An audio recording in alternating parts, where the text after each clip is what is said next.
இந்த பேஷண்ட் அவங்களோட பல்ல சிவியர் இன்ஃபெக்ஷன் இருக்குன்னு சொல்லிட்டு பல் எடுக்கிறதுக்காக என்கிட்ட வந்திருந்தாங்க.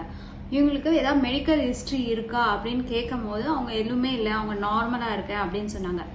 திரும்பி அவங்களுக்கு டயபெட்டிஸ் இருக்கா, ஹைப்பர் டென்ஷன் இருக்கா, இல்லை லிவர் ப்ராப்ளம் இருக்கா, கிட்னி ப்ராப்ளம் இருக்கான்னு இப்படி ஒவ்வொன்றா கேட்கும் போது தான் அவங்களுக்கு 6 months பேக் ஜாண்டிஸ் இருந்து சரியானது சொன்னாங்க.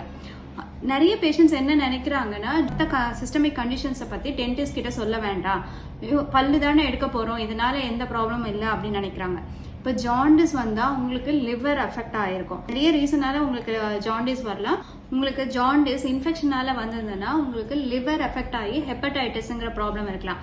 ஸோ அது லிவர் ரிகவர் ஆகிறதுக்கே கொஞ்சம் நாள் ஆகும். ப்ளீடிங் டைம், கிளாட்டிங் டைம்லாம் செக் பண்ணாமல் நம்ம பல்லு எடுக்கும் போது பல்லு எடுத்த உடனே சிவியராக ப்ளீடிங் இருக்கும். பல்லு எடுத்த உடனே ஆன்டிபயோட்டிக்ஸ் அண்ட் பெயின் கில்லர்ஸும் சாப்பிட வேண்டியிருக்கும்.